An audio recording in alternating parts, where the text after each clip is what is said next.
Thousands of angry protesters have taken to the streets of Kazakhstan in recent days, the biggest crisis to shake the autocratic country in decades. The events are a stark challenge to President Kassym-Jomart Tokayev less than 3 years into his rule and are destabilizing an already volatile region where Russia and the United States compete for influence. On the other side, the Moscow-led Collective Security Treaty Organization says Russian paratroopers have been deployed to Kazakhstan at the request of the government in the capital to help stabilize the situation.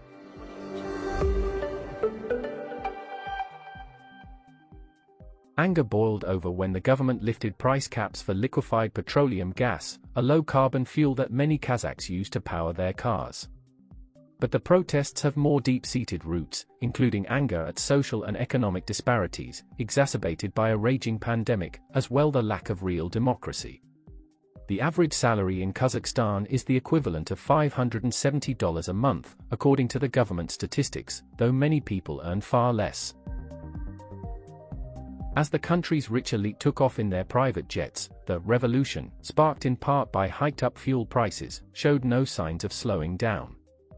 Protesters have set administrative buildings on fire in several big cities across the country, disarmed cops, torn epaulets off of police uniforms, and demanded an end to the 3-decade-long career of Nursultan Nazarbayev, the powerful head of the country's National Security Council and a longtime Putin ally. Moscow descends into a panic every time such protests threaten to end old regimes, and has done so ever since Hillary Clinton called for the US to figure out effective ways to slow down or prevent Putin's efforts to re-Sovietize former USSR territories like Kazakhstan. After Kazakh President Kassym-Jomart Tokayev dismissed Nazarbayev from the top position at the National Security Council, there was no doubt left that the old regime, including Putin's closest ally in the country, had fallen. A surefire sign of Moscow's concern about Kazakhstan emerged when the chairman of the Collective Security Treaty Organization, led by Russia, declared the organization would send troops at Tokayev's request to assist Kazakhstan in overcoming this threat. The announcement came after Kazakh authorities imposed a nationwide state of emergency and sent military units to fight what Tokayev called terrorist bands. In the country's largest city and former capital, Almaty, demonstrators had seized the international airport and set fire to the presidential residence and city hall. Nazarbayev's cult of personality seemed untouchable even last week, when he met with Russian President Vladimir Putin. But social issues, including unemployment, poverty, and an abrupt increase in fuel prices seem to have marked a breaking point for the people of Kazakhstan, who engaged in violent clashes with police across the country this week. In a short time, Kazakh protesters had taken over the country's major places in the capital city after reports that the internet had been shut down, and a crowd of protesters tried to demolish a massive Nazarbayev monument. Hundreds have been wounded and 8 have been killed so far. Until recently, state power in Kazakhstan was divided between Nazarbayev and his hand-picked President Tokayev. But a flurry of top officials have been pushed out, including Nazarbayev and his nephew Samat Abish, the first deputy head of the National Security Committee. Moscow has long viewed Kazakhstan, the largest economy in Central Asia, as an important strategic partner. Kazakhstan is a member of the Collective Security Treaty Organization, a military alliance that originated from the Soviet armed forces.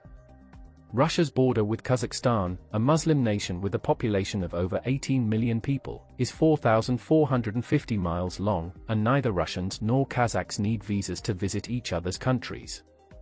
Instability in the region, or disloyalty to the Kremlin, could be a devastating strategic roadblock to Moscow. Russian nationalists, including novelist and politician Zakir Prilpin, have resorted to a familiar strategy of blaming the West for the situation in Kazakhstan.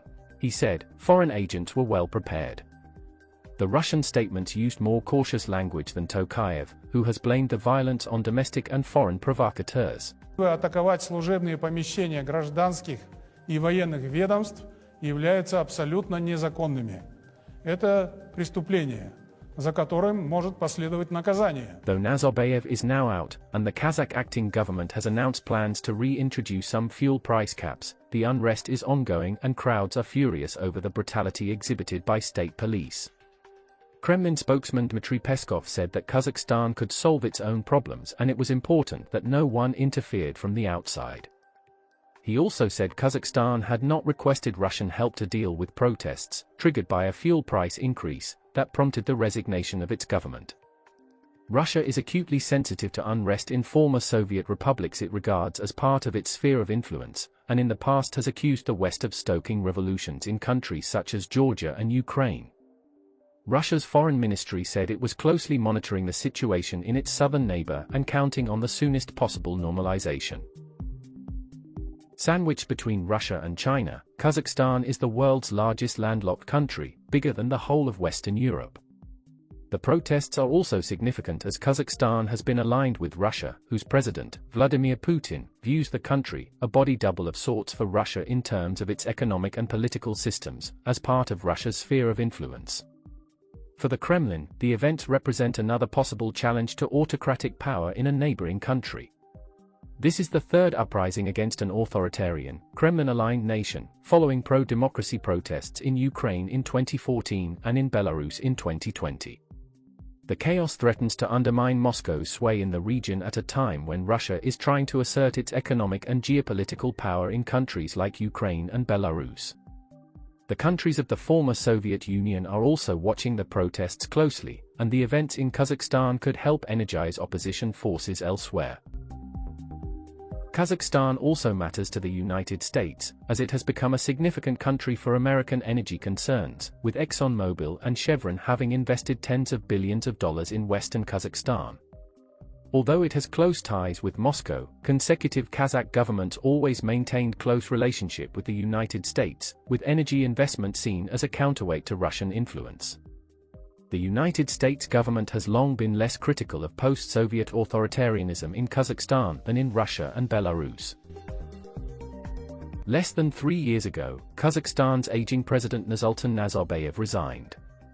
A former steelworker and Communist Party leader, he rose to power in Kazakhstan in 1989, when it was still part of the Soviet Union.